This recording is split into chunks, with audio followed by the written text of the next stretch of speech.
Muy buenas noches, hoy es miércoles de Mesa Internacional de Todos, Todas Tenemos una Opinión. Mi nombre es Cinti Ramírez Reyes, soy profesora de Relaciones Internacionales. Me da muchísimo gusto darles la bienvenida de regreso y sobre todo porque hoy el programa cumple un año. Entonces agradecemos el favor de su atención y vámonos de una vez a dar una vuelta por los temas del día de hoy.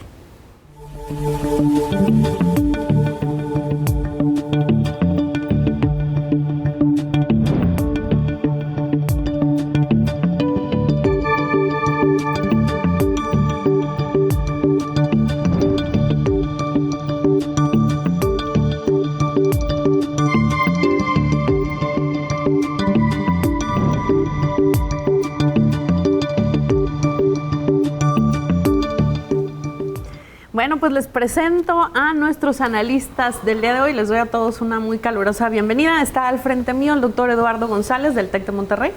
¿Qué tal? Buenas noches. También está el doctor Carlos Cerda, también del TEC de Monterrey. Hola, muy buenas noches. Bienvenido, doctor. También está con nosotros la doctora Elizabeth Prado del ITESO. Un gusto estar aquí, como siempre. El doctor Jaime Preciado de la Universidad de Guadalajara. Buenas noches, feliz aniversario a esta mesa, a la televisión. A todos, ¿verdad? Nos congratulamos. Y también está con nosotros la doctora Laura Castro Golarte del Colegio Jalisco.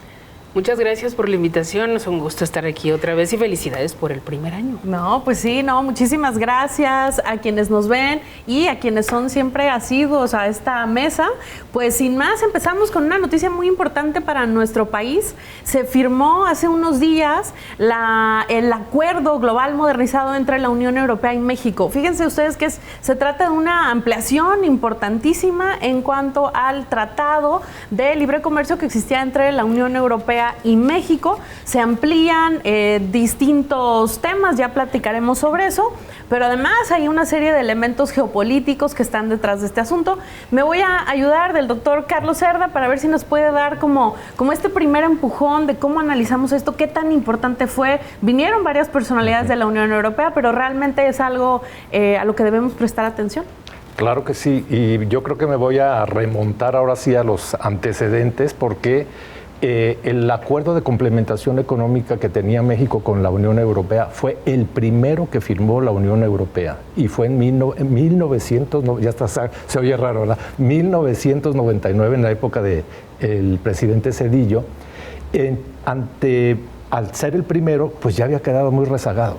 A partir de ahí la Unión Europea estuvo firmando varios acuerdos, pero este quedó muy rezagado y se dieron cuenta de la necesidad de actualizarlo. Pero la actualización comenzó en el sexenio de Peña Nieto, o sea, se llevó aproximadamente una década la negociación para que quedara este nuevo acuerdo que finalmente se ha concretado y creo que en un momento muy oportuno, cuando otra vez traemos a la palestra la famosa y traída diversificación, ¿verdad? Es una gran oportunidad para la diversificación, pero mientras no veamos que los números con los Estados Unidos se mueven, pues no podemos cantar victoria. Así es, querida doctora Liz Prado. Vimos que vino Antonio Costa, presidente del Consejo Europeo, también estuvo Ursula von der Leyen, quien es presidenta de la Comisión Europea, luego también la representante de Asuntos Exteriores, Kaja Kallas. Entonces fue una visita de alto nivel, vimos imágenes muy importantes ahí en Palacio Nacional con la presidenta. ¿Qué es lo que tú analizas de esto? Bueno, me parece que si bien es un acuerdo comercial extendido, porque es un acuerdo pues sí que obedece a todos los desarrollos tecnológicos de las últimas décadas, que como bien decía el doctor Cerda, pues se habían quedado fuera, o sea, servicios de comercio electrónico, de telecomunicaciones, servicios digitales, entonces todo eso. Pero además, como ya lo señalabas tú al principio, es un movimiento geopolítico muy importante en un momento en el que el mundo, justamente los pilares que habían guiado la interacción internacional, pues están tambaleando en los últimos años, ¿no? Entonces, creo que es un movimiento geopolítico importante que tiene, por supuesto, sus pros y sus contras, ¿no? Sus retos y sus beneficios. Uno de los grandes beneficios, pues, que seguramente estaremos viendo un comercio en el que vienen más empresas europeas, más inversiones europeas, pero también el tema de la resolución de controversias es un tema delicado, porque abre la posibilidad de que empresas pues lleven al gobierno mexicano, si ese fuera el caso, a tribunales creados exprofeso internacionalmente para resolver controversias. Y hay algunos otros retos importantes, pero es un movimiento geopolítico que no debemos perder de vista. Así es, también, doctora Laura Castro Golarte, dentro de este acuerdo se habla de dejar 86% de los productos agrícolas sin aranceles y en un periodo de una década un 10% adicional, entonces estaríamos hablando de un comercio pues muy conveniente para ambas partes y otras cosas. ¿Qué es lo que tú observas de este acuerdo? Bueno, observo eso que me parece muy importante y una gran oportunidad, justo como decía el doctor Cerda. La exigencia de la diversificación de mercados para México es añeja y no se ha logrado, ¿no? Seguimos dependiendo del mercado estadounidense. Pero se me hace un esfuerzo muy importante. Esta actualización se empezó a trabajar desde el sexenio pasado.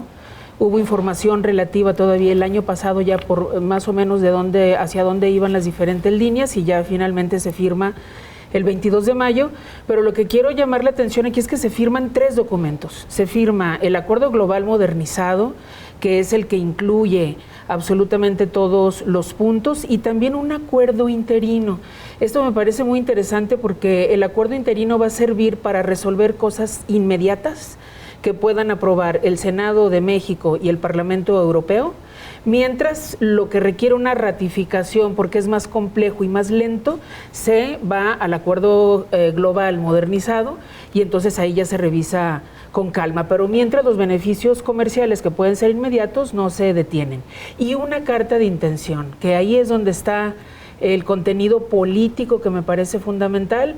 Lo voy a decir rápido, es larguita el título, pero lo voy a decir rápido. Es carta de intención para la conducción de un diálogo político y estratégico sobre consulta y coordinación en asuntos globales entre México y la Unión Europea. ¿Esto qué es? Vamos ayudándonos, ¿no? Tenemos un contexto marcado por el individuo que gobierna el país vecino del norte y entonces necesitamos compartir información, necesitamos estar en contacto, necesitamos un trabajo diplomático profundo y yo creo que esa carta de intención no hay que perderla de vista. Así es. Si pudiéramos ahondar, querido Jaime, en las dimensiones políticas o geopolíticas del asunto. Yo quisiera ahondar en 2 aspectos. El primero es la relatividad de la diversificación. Y es que no podría haber peor momento porque los lazos mundiales que están trazados se refieren, uno, la doctrina Monroe, que está muy activa para no dejar espacios para la presencia o intervención de otras potencias, y eso implica pues que está compitiendo por un lado con la ruta de la seda ampliada de China y por otro con un proyecto que tiene la Unión Europea que se llama Global Gateway, en el cual las preferencias sobre América Latina son reducidas, no representan más allá del 13% del presupuesto global que considera el Global Gateway para el mundo. Y esto implica que en América Latina hay 2 tratados más, uno con Chile y otro que está en proceso con el Mercosur. Y el otro aspecto que quisiera resaltar es el que se refiere a que no hemos avanzado en el sacar los tratados hacia la participación de las organizaciones sociales y de los intereses de la población trabajadora. 0 participación en lo que se refiere a la formulación de esos acuerdos. Bueno, un aspecto muy interesante el que resalta Jaime. Doctor Lalo González, bueno, se hablaba del Global Gateway como esta competencia de la nueva ruta de la seda china. También, si pudieras ahondar sobre el tema geopolítico. Pues yo podría comentar al menos 3 cosas que me parece que son importantes, además de lo que ya se mencionó aquí. Recordar que la Unión Europea es el tercer socio comercial de México, son 86,000 millones de dólares en transacciones al año, entonces no es un asunto menor, desde luego que no tiene la importancia que tenemos con Estados Unidos, pero hay otro aspecto que a mí me parece que es muy importante y que a la luz de tratados como este se podría fortalecer y aumentar. El año pasado México fue en América Latina el segundo país con mayor inversión extranjera directa, con prácticamente 41,000 millones de dólares. me parece que acuerdos comerciales como el que se acaba de establecer, estos convenios, pues también vienen a abonar no solamente en el ir y venir de mercancías, digamos, inmediatas, sino en inversiones que pueden llevar a cabo países de la Unión Europea en nuestro país para que de aquí esas compañías puedan llevar a cabo otros intercambios comerciales. Entonces yo creo que también hay que mirar no solamente el intercambio comercial de comprar y vender, sino también la posibilidad de que México pueda atraer, como lo sigue haciendo este año, inversión extranjera directa. Así es, bueno, pues es un tema que es muy amplio, también se incluye, es un acuerdo en realidad muy conveniente para ambas partes, se abre la posibilidad de entrar en licitaciones de contratos gubernamentales, por ejemplo, para empresas de ambos lugares. Recordemos, Unión Europea, 400 millones más o menos, mercado de consumidores. También un asunto que es muy importante y que no necesariamente se ha visto mencionado mucho, tiene que ver con que la Unión Europea asegura la posibilidad de comercio de minerales críticos con México. De 16 minerales críticos en el mundo, sepa usted que más o menos 13 los podemos exportar nosotros, que son cruciales para tecnología y otras cosas. Entonces es un acuerdo muy conveniente también para los europeos. Vamos a una pausa, les recuerdo seguirnos en @NotiJaliscoTV. Regresamos.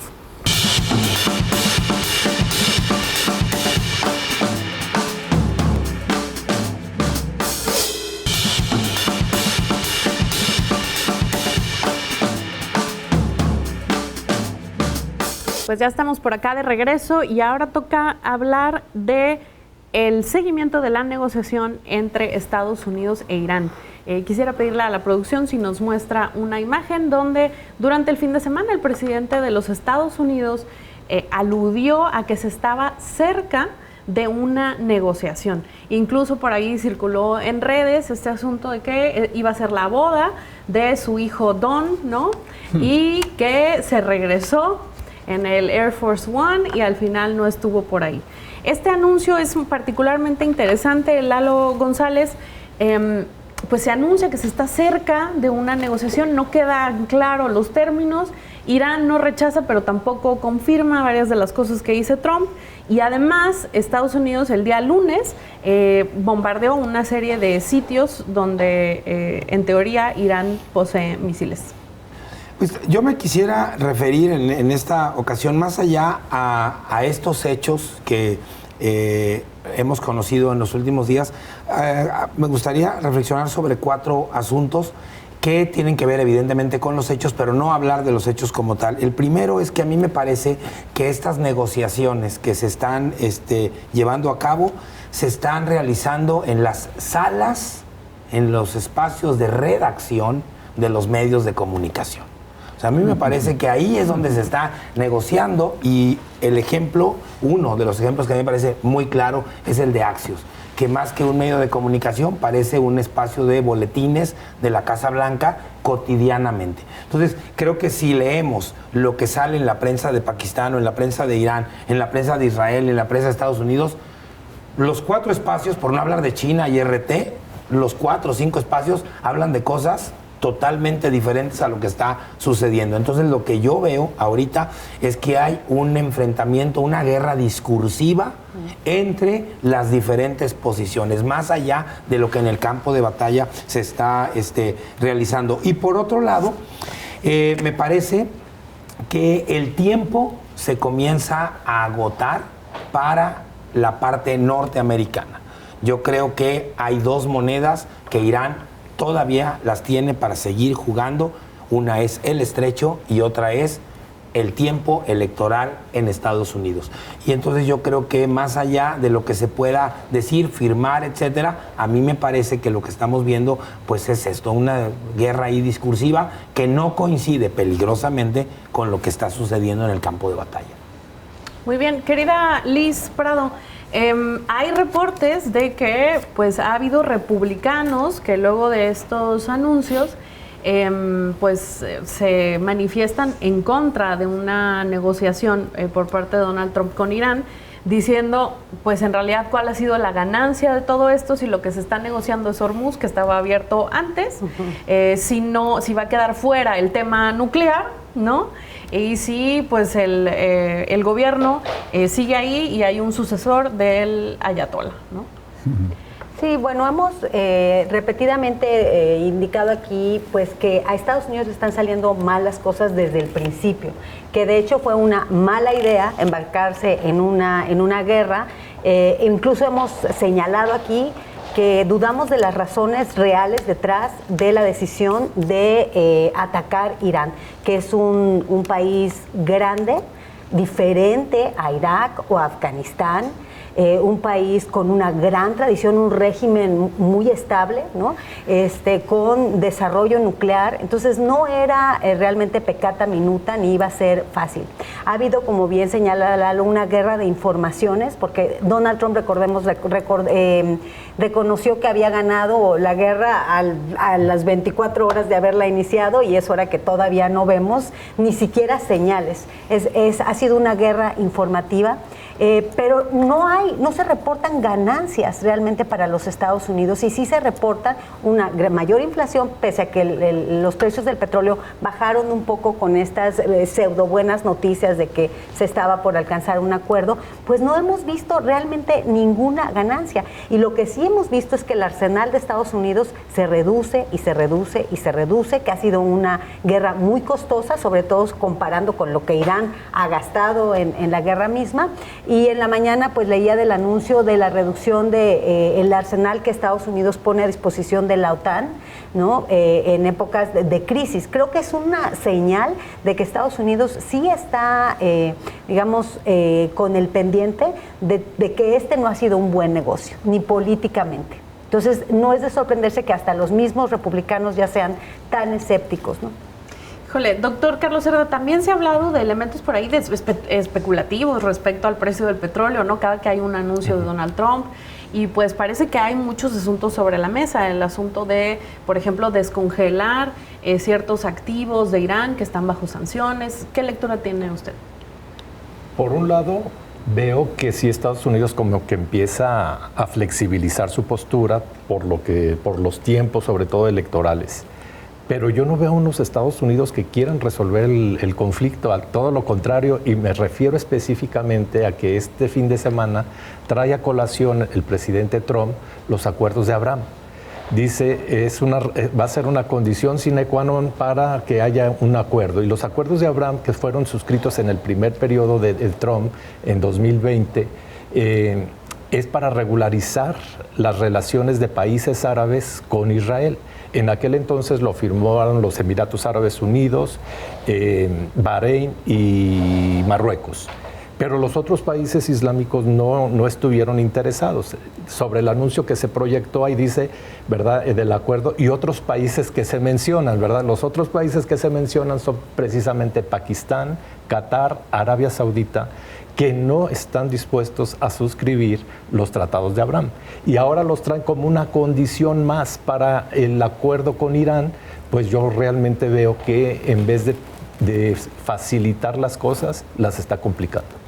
Y eso transparenta pues la agenda, ¿no? Y cuál es el rol de Israel en todo esto, porque recordemos que además fue una operación conjunta en febrero. Querida doctora Laura Castro, tu punto de vista. Bueno, hoy hubo una reunión de gabinete de Donald Trump con todo su equipo, y realmente dijo ahí con todas sus letras, podemos obviamente no creerle, pero él dijo con todas sus letras que no le importaban las elecciones de medio mandato, que no iba a aceptar presiones para negociar con Irán, y que si no estaban satisfechos con lo que estaban proponiendo, lo que estaban tratando en este famoso borrador, entonces iban a tener que terminar el trabajo, ¿no? Una expresión pues típica de la mafia, y que lleva implícita la amenaza. Entre otras cosas, también en esta reunión que fue hoy en la mañana, dijo que Pete Hegseth, el secretario de Guerra, como quiere ser nombrado, aunque es el secretario de Defensa oficialmente, dijo, él ama la guerra, es un buen hombre.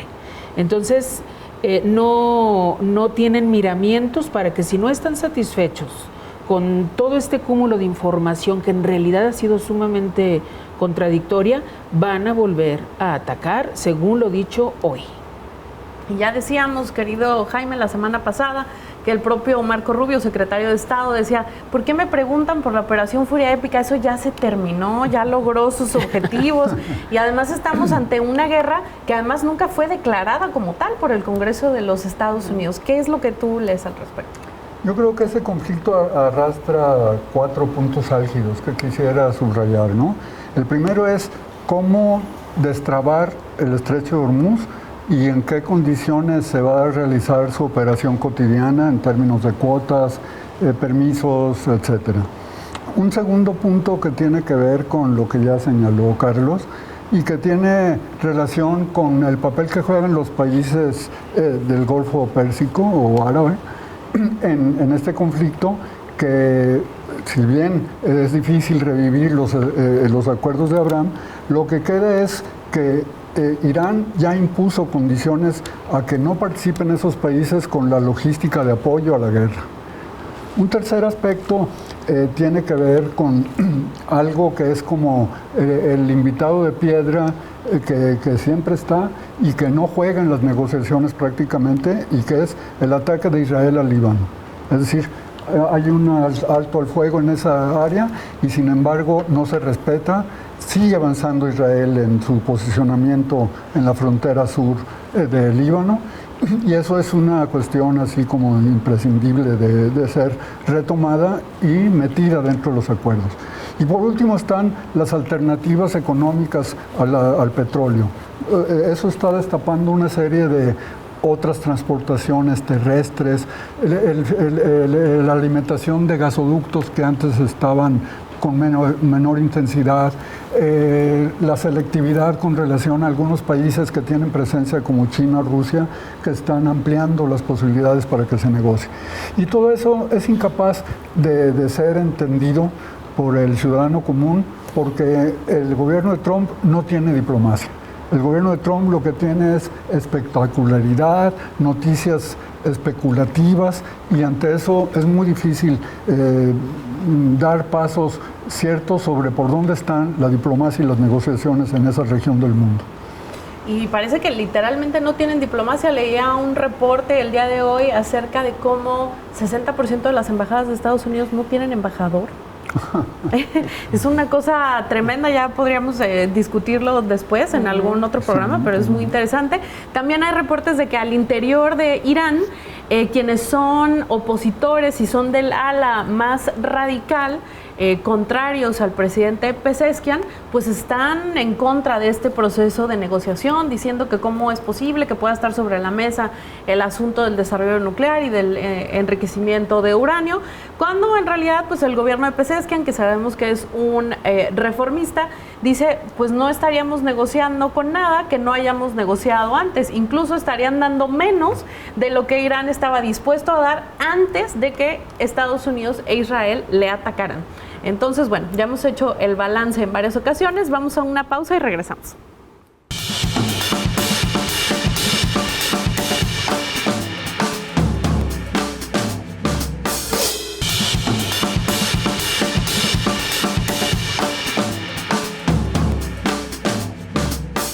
Ya estamos de regreso y bueno, con una noticia que ha dado muchas vueltas últimamente. Fíjese usted que el 15 de mayo se firmó pues la encíclica que el Papa actual, León XIV, ha denominado Magnificat Humanitas. El 15 de mayo es una fecha relevante porque es el aniversario de otra encíclica de finales del siglo XIX que se llamó Rerum Novarum. Quisiera empezar con la doctora Laura Castro Golarte para que nos ayude a entender por qué una encíclica es un documento importante. Desde luego vamos a hacer una lectura secular de los planteamientos que hace quien es también un jefe de Estado respecto a la inteligencia artificial y la dignidad humana. Pues es muy interesante. Bueno, las encíclicas son documentos que solamente emite el Papa y es una postura sobre algún tema muy particular. Y son posturas pues que tienen que ver no solamente con la Iglesia Católica en su conjunto, sino que alcanza a toda la humanidad, como es específicamente el caso de esta encíclica. La encíclica Rerum Novarum, como tú la mencionaste, es del Papa León XIII, que ahí está una conexión muy interesante, es decir, León XIV elige ese nombre también porque su predilección o su foco, sus intereses están en la doctrina social de la Iglesia, y la doctrina social de la Iglesia está enfocada en el ser humano, en la dignidad humana. Entonces él retoma estos principios y componentes de la doctrina social de la Iglesia Católica, pero le agrega el componente, y de hecho dice las cosas nuevas, le agrega el componente de la inteligencia artificial y el desarrollo tecnológico. Es un documento muy potente, de verdad, para leerlo. Está accesible en internet para todo el mundo, 110 páginas que se pueden ir en muchos idiomas, además, que se puede ir leyendo ahí poco a poco. Pero lo que me parece más importante es que el Papa dice con todas sus letras que el poder no puede estar concentrado en pocas personas, y eso es lo que está planteando la inteligencia artificial. Y podemos pensar, en resumidas cuentas, que es un documento que le responde, por un lado, a Palantir y su manifiesto sobre la inteligencia artificial y lo que este hombre ponderaba a favor de la guerra y del armamentismo, y también a Donald Trump, ¿no? Que una sola persona no puede concentrar todo el poder. Entonces él está poniendo como parangón lo que es la construcción de una nueva Torre de Babel, que es donde estaría la ultraderecha, donde estaría personajes como Donald Trump, y son interpretaciones mías, por supuesto, usted no lo dijo con esos nombres el Papa, pero es definitivamente podemos estar de acuerdo en que es a lo que se refiere, y la ciudad de Dios o Jerusalén, donde se privilegia al ser humano por sobre todas las cosas, y un trabajo de colaboración y de responsabilidad compartida, entre otros elementos, como poner atención en no permitir que se arriesgue ni la libertad, ni la verdad, ni el trabajo, que en resumidas cuentas tienen que ver con la dignidad humana. Así es, ampliando esta noción, doctor Carlos Cerda, el Papa lo que hace, entre otras cosas, es tocar la inteligencia artificial como un tema estructural de la humanidad, y habla de una necesidad de la custodia de la persona humana, como un poco en contraposición con esta noción del usuario y otro tipo de cuestiones, al punto tal que dice, bueno, esto es algo estructural, así como la revolución industrial fue un asunto estructural, o la crisis ecológica y otras cuestiones. ¿Qué lectura tiene usted? Bueno, primeramente quiero también referir, como dice la doctora Castro, que es un documento muy potente, ¿verdad? Porque primero habla de lo que es la doctrina social de la Iglesia, se remonta efectivamente a la encíclica Rerum Novarum, que es como el punto de partida de esta doctrina, y hace un recorrido por todas las encíclicas de los papas hasta la de Tutti Fratelli Tutti, ¿verdad?, del Papa Francisco. Luego toma otro capítulo donde explica los principios de la doctrina social de la Iglesia, ¿verdad? El bien común, el principio de la solidaridad, de la subsidiariedad, ¿verdad? El destino de los bienes comunes, el de justicia social.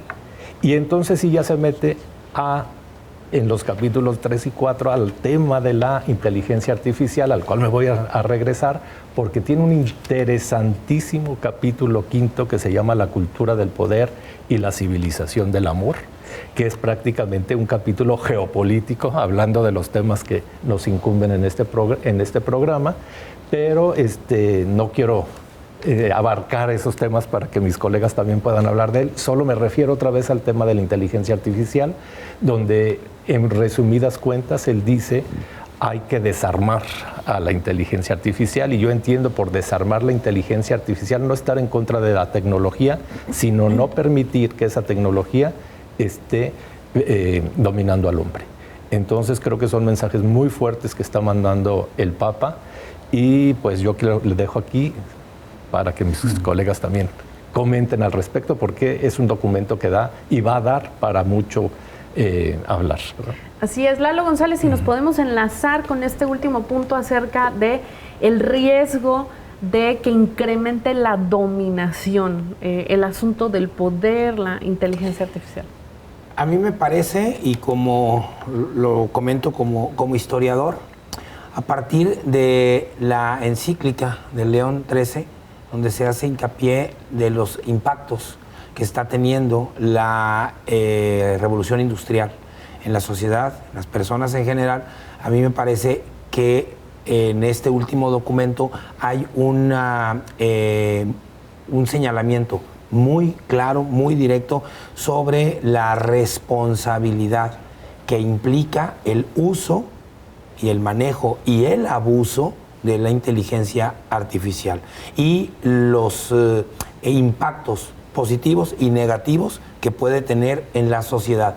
A mí me parece que es un documento que con ojos de historiador, pues yo vi una vena de conexión muy clara entre aquella reflexión de 1891 sobre lo que está pasando en la sociedad a partir de la revolución industrial y lo que está pasando hoy a partir de lo que yo considero es un abuso en el uso de la inteligencia artificial. Y creo que en este documento papal se aborda de manera muy clara ese punto, además de las cuestiones éticas y morales en el mismo uso de la inteligencia artificial. Y como historiador que ha hecho cuestiones de historia de la Iglesia, ¿no? Querido Jaime, esta urgencia de dejar de pensar a la inteligencia artificial como neutral y de no solamente valorarla como una herramienta o como algo que es técnico, sino como algo que altera y mueve las relaciones humanas en términos socioeconómicos, morales, filosóficos. Yo creo que la doctrina social de la Iglesia Católica está siendo muy fiel a una de las fortalezas que tiene en la formulación del Occidente. Es decir, la Iglesia Católica es imprescindible, va junto con pegado en cuanto a los valores universales que ahí se aplican. Y la Iglesia Católica tiene además una percepción en la que es invitar a toda la comunidad humana a sumarse a sus reflexiones y a tomar lo que toca a sus feligreses. Y aquí pues se sigue con ese sentido, ¿no? Y yo quisiera retomar como 2 o 3 aspectos. Uno es esta contraposición entre Babilonia y Jerusalén es muy, muy importante porque tiene que ver con la reconstrucción. Es decir, no podía haber mejor ejemplo para la Judea que ha sido destruida por invasores, por ejércitos, y entonces la figura de Nehemías, ¿no?, que es una figura bíblica, el siglo V antes de Cristo, en donde tiene 12 años para reconstruir esa ciudad y lo hace exitosamente gracias a la cooperación y al dominio de la técnica militar que corresponde a defender y construir. Un segundo punto es el que quisiera saltar alrededor del capítulo 5 que ya mencionó Carlos y que tiene que ver con la guerra justa como un recurso demasiado frecuente para legitimar conflictos, y entonces la encíclica rechaza explícitamente la delegación de decisiones letales a sistemas automatizados. Y aquí hay 2 signos que hay que relevar. Uno, el Papa invitó al patrón de Anthropics, que es como la antítesis de Palantir. Mientras que el presidente de Palantir está en estos momentos en Argentina haciendo convenios militares que cumplen con los 22 puntos que ya mencionó Laura de ese manifiesto, ¿sí?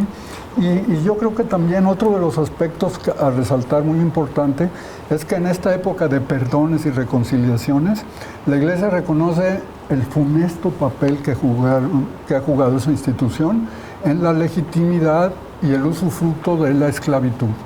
Entonces, imagínense ustedes que estamos tratando lo más moderno de la computación y lo más antiguo frente a lo que nos tenemos que poner en paz. Entonces, a mí me parece que hay un llamado pues, a revalorizar toda una disputa antropológica frente al paradigma tecnocrático y una serie de propuestas normativas e instituciones que tienen que ver con la regulación económica, la gobernanza digital, la comunicación y la educación, y la paz y el multilateralismo. Hay un campo muy rico para poderse retomar. Querida Liz Prado, un comentario breve y podemos continuar después de la pausa. Bueno, el primer punto que me parece muy relevante es el señalamiento de la brecha algorítmica, o sea, la inteligencia artificial que genera desigualdades y generan un mundo en donde pues las personas son tan distintas en el acceso a los recursos. Así es, bueno, pues vamos a una pausa y regresamos, esto está muy interesante, volvemos.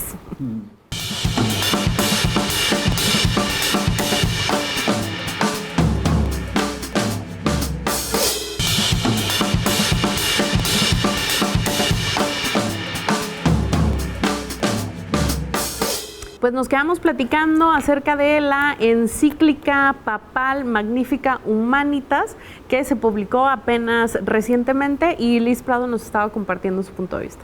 Sí, hablábamos de las desigualdades, pero también otro punto importante tiene que ver con la seguridad y la ética de los conflictos, ¿no? Y en el uso de la inteligencia artificial para pelear la guerra, que ya es algo que se está usando en las últimas guerras que hemos visto. Y hay dos, yo creo que aristas muy importantes. La primera es que muchas decisiones tácticas y estratégicas se le dejan a la inteligencia artificial, es decir, no pasa por consideraciones humanas, no pasa por consideraciones éticas. Las máquinas funcionan solas y entonces disparan drones, disparan misiles, disparan sin tomar en cuenta si es, por ejemplo, una escuela, un hospital. Entonces eso es peligrosísimo. Por eso en la encíclica se habla de este uso de la inteligencia artificial. Y la otra, por supuesto, quién posee los datos para hacer toda esa vigilancia masiva de las personas, ¿no? Y bueno, otro tipo de tecnologías. Me parece un documento interesantísimo.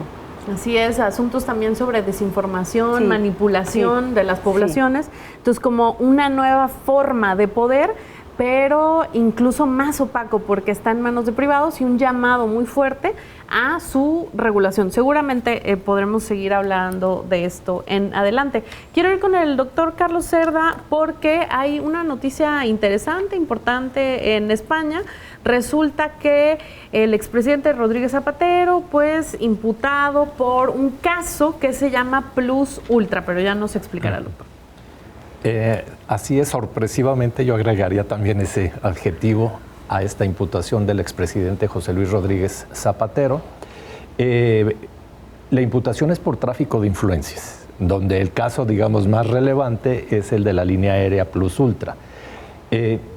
Al parecer, ¿verdad? Él sirvió, y lo vimos todos, porque todos fuimos testigos, como un intermediario con el gobierno venezolano, ¿verdad? Él viajaba constantemente, se sacó ahí una lista de todos los viajes que había hecho a Venezuela y con una interlocución directa con la actual presidenta Delcy Rodríguez y con su hermano, que eran factotum de poder ahí en el gobierno de Maduro. Entonces se rescata la línea aérea, al parecer, con créditos que otorga el gobierno español, a partir de, obviamente, las gestiones que hace Rodríguez Zapatero, que él niega completamente estar involucrado en esto, pero la audiencia se pospuso, había sido programada para los primeros días de junio, pero su defensa pidió que se aplazara a la segunda quincena de junio para armar una mejor defensa. Sin embargo, él niega el haber participado en este tráfico de influencias. El hecho es de que, como decíamos, esto ha causado muchísima ámpula en España y viene a darle otro golpe al gobierno de Pedro Sánchez, ¿no? Incluso a tal grado que uno de sus principales socios, como es el Partido Nacional Vasco, sale y dice: yo creo que ya es momento de convocar a elecciones. Y el líder moral del PSOE, del Partido Socialista, que es Felipe González, también sale a decir: no esperemos a que haya una moción de censura, yo creo que ya hay que convocar a elecciones. Sin embargo, Pedro Sánchez hoy viaja a Roma porque va a recibir en 10 días al Papa León XIV, entonces viaja a Roma y él dice ahí: yo no voy a convocar a elecciones porque me está impresionando, pero curiosamente, mientras él está en Roma, entran la policía al local del Partido Socialista a hacer también inspecciones porque al parecer también ahí hay cosas que investigar. Entonces, pues no ha sido la semana del Partido Socialista en España y pues a veces también los gobiernos progresistas pues sucumben a las tentaciones, ¿verdad? Así es. Un comentario, Laura. Bueno, sí, justo a propósito de lo último que comenta el doctor Cerda, sí es, por supuesto que es probable y nadie está exento de sucumbir a las tentaciones mientras están ejerciendo el poder, y no hay que perderles pisada y hay que tenerlos bajo la lupa. Pero sí me llama la atención que se suma esta imputación a Rodríguez Zapatero a otras imputaciones, curiosamente, a presidentes y expresidentes que son de izquierda o que son progresistas. Y ya se está hablando, he escuchado a varios comentaristas españoles, se está hablando de una campaña muy bien orquestada por parte de la derecha y de la ultraderecha, que está muy activa en España, ya lo sabemos, creo que ustedes lo comentaron también la semana pasada, y eso yo creo que tampoco se puede perder de vista, ¿no? O sea, son casos en los que hay que esperar hasta que se desahoguen las cuestiones judiciales. Tengo entendido que Rodríguez Zapatero, por indicaciones de su defensa, no ha hecho ninguna otra declaración después de haber dicho que es inocente, y no va a declarar hasta la fecha que ya también dijo el doctor Cerda, a mediados de junio, pero está la acusación contra Raúl Castro, por ejemplo, de parte de Donald Trump, lo que vimos de Lula da Silva y Dilma Rousseff en Brasil, acusaciones contra Gustavo Petro y también contra López Obrador y Claudia Sheinbaum, ¿no? Entonces, sí hay, con el poder que tienen también a través de los medios de comunicación y el gran poder económico, pues de armar y orquestar una campaña. Pero estamos en medio de algo, entonces hay que esperar. En todo caso hay que esperar. Lalo González, ¿algún elemento? Frente a lo que está sucediendo ahora en España, a mí me generan dos reflexiones que me parece que pueden abonar a esta discusión. La primera es estos procesos constantes de idealización de la democracia a la luz de gobiernos autoritarios. Entonces, adentro de un gobierno autoritario, pues se llega a idealizar la democracia a tal grado que se piensa que llegando a la democracia todos los problemas serán resueltos. Algo similar yo he notado, he visto que sucede con la mayoría de gobiernos de izquierda en América Latina y en algunos países de Europa. Es decir, que si es un gobierno de izquierda parece que ya de manera automática no habrá ningún caso de corrupción, ningún manejo no adecuado del gobierno, etcétera, cosa que también me parece que nos genera un exceso. Y por otro lado, sí me parece, incluso hoy la misma presidenta de México, Claudia Sheinbaum Pardo, habla de una campaña orquestada por parte de la derecha internacional en Estados Unidos, en Argentina y en España contra gobiernos progresistas y de izquierda, tanto en Europa como en América Latina. Entonces yo creo que es un escenario complejo y que, como bien dice Laura, pues es una historia que va corriendo y que habría que esperar en dónde termina. Bueno, muy interesante. Querida Liz Prado, no quiero que dejemos de mencionar este tema de la violencia contra los miembros de la flotilla global Sumud. Vimos declaraciones tremendas de delegados mexicanos con nacionales, que entre otras cosas dicen que Cancillería no hizo prácticamente nada por ellos luego del secuestro de Israel. Sí, bueno, las declaraciones han sido tremendas porque incluso se habla de no solo abuso verbal, físico, psicológico, privación de alimentos, de sueño, etcétera, sino de abuso sexual, que eso nos lleva a pensar algo que es muy importante, sobre todo si recordamos estas escenas a las que nos referíamos ya el programa pasado del ministro israelí, ¿no?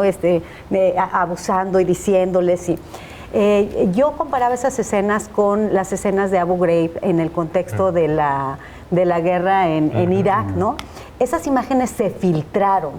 Estas son distribuidas por el gobierno de Israel. Hay una lógica de poner los abusos y la violencia como una herramienta de los gobiernos, abiertamente hacer la lógica del sufrimiento de quien se atreve a desafiar a los gobiernos duros como Israel, pues hacer públicas estas escenas. Entonces es gravísimo, y es gravísimo que los gobiernos no hagan lo suficiente para hacer cumplir el derecho internacional, que en primer lugar habría impedido a Israel secuestrar a todos esos activistas en aguas internacionales. Es realmente muy, muy grave, personas con fracturas y todo tipo de agresiones. Bueno, no queremos dejar de mencionar el asunto de la epidemia del ébola y hacerlo de una manera muy responsable. Algo que es importante para nosotros, y le puedo pedir a la producción que nos muestren un mapa que tenemos por ahí, es bueno pues hacerle ver a quienes nos prestan el favor de su atención que los casos de esta epidemia están localizados en el noreste, muy pegado a la frontera con Uganda.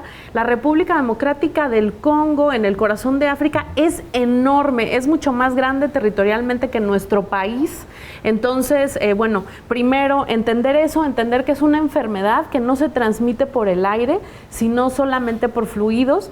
También contarles por experiencia propia en la ciudad de Ginebra, donde está la sede de la Organización Mundial de la Salud, que el asunto de los cierres de fronteras, que después las personas queremos mucho, es algo que se desaconseja en los protocolos internacionales, porque lo que hay que hacer es darle visibilidad y trazabilidad a los movimientos de las personas. Cuando uno cierra fronteras de manera muy abrupta, además de estigmatización y de estigmatización a la población y afectaciones económicas, desde luego, lo que ocurre es que se abren canales informales para el tránsito de personas y mercancías, y eso hace mucho más difícil el control de una epidemia. Entonces, prestemos atención a lo que dice la Secretaría de Salud, la Organización Mundial de la Salud.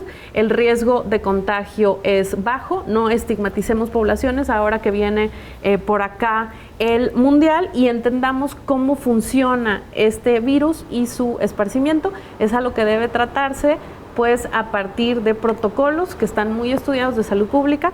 Esta es la epidemia número 17 de ébola en República Democrática del Congo. Oigan, pues un agradecimiento en este programa de un año para nuestros analistas Laura Castro, Jaime Preciado, Liz Prado, Carlos Cerda y Lalo González. Muchas gracias a todos ustedes. Ha sido un placer compartir este espacio. Nos vemos la próxima.